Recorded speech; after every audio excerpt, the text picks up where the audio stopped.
Hai squad, kalian tahu nggak?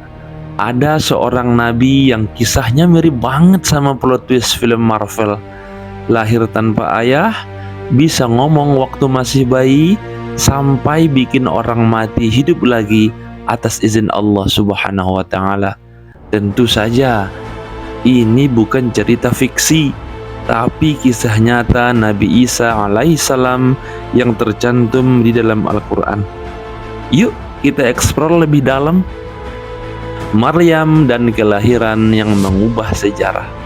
Maryam bukan wanita biasa.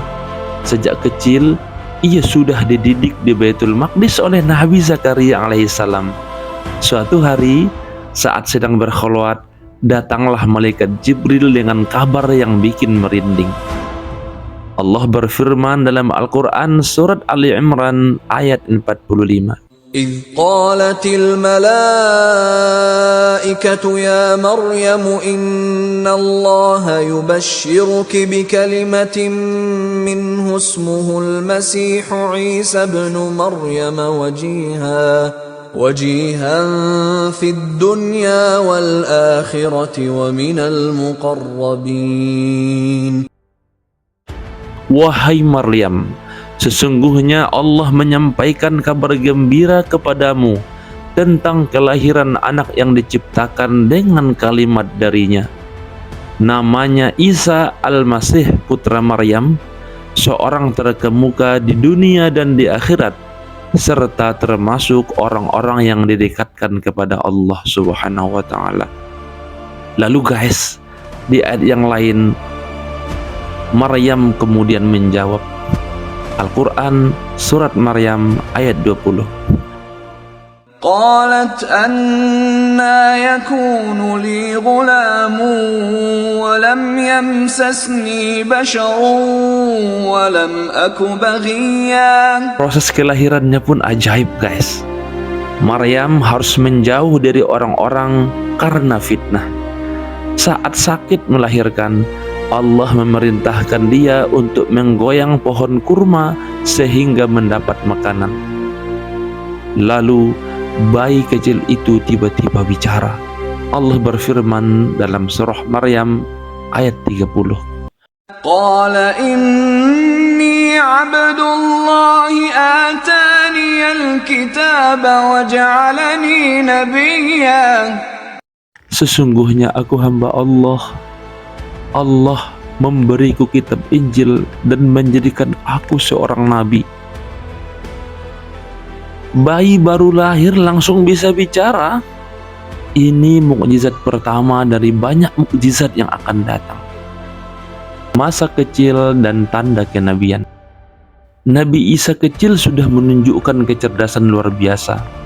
Saat berusia 12 tahun, dia bisa berdebat dengan ulama Yahudi di Baitul Maqdis. Mereka semua terkejut dengan pemahamannya yang dalam tentang kitab Taurat. Tapi kehidupan Nabi Isa nggak selalu mudah guys. Karena kelahirannya yang ajaib, banyak yang meragukan dan mengejeknya. Tapi Allah selalu melindungi hambanya yang soleh.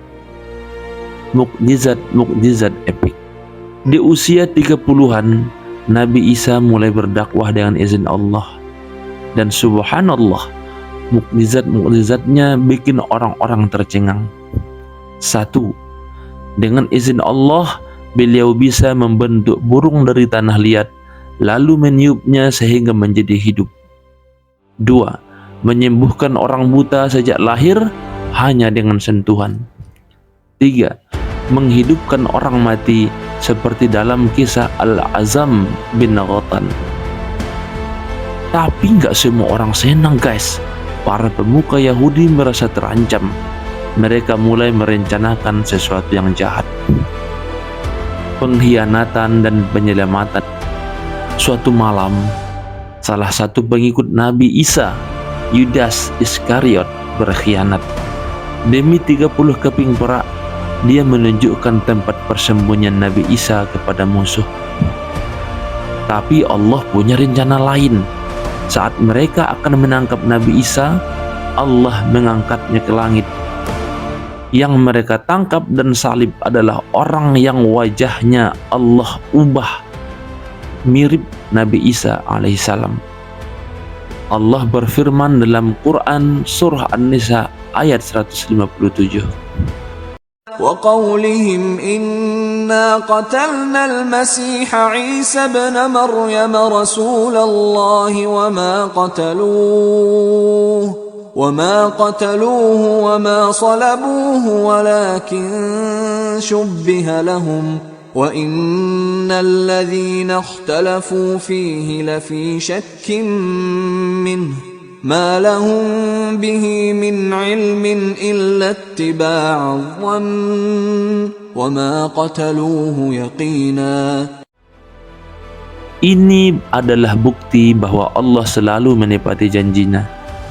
Nabi Isa tidak dibunuh, tapi diselamatkan untuk suatu misi besar di akhir zaman nanti. Warisan dan kedatangan kedua. Kisah Nabi Isa belum berakhir, guys.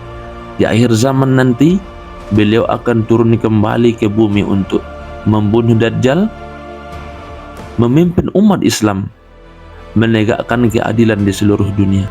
Inilah mengapa kisah Nabi Isa tetap relevan sampai sekarang. Beliau adalah simbol harapan bahwa kebenaran akan selalu menang. Jadi guys, apa pelajaran yang bisa kita ambil dari kisah Nabi Isa alaihissalam ini? 1. Allah punya cara yang tak terduga untuk melindungi orang-orang yang dicintainya. 2. Mukjizat hanya terjadi dengan izin Allah. 3. Pengkhianatan bisa datang dari orang terdekat, tapi Allah punya rencana baik. Kalau kalian terinspirasi oleh kisah ini guys, jangan lupa like, subscribe, dan share ke teman-teman kalian. Komen di bawah, mukjizat Nabi Isa mana yang paling bikin kamu takjub. Sampai jumpa di episode berikutnya. Assalamualaikum warahmatullahi wabarakatuh.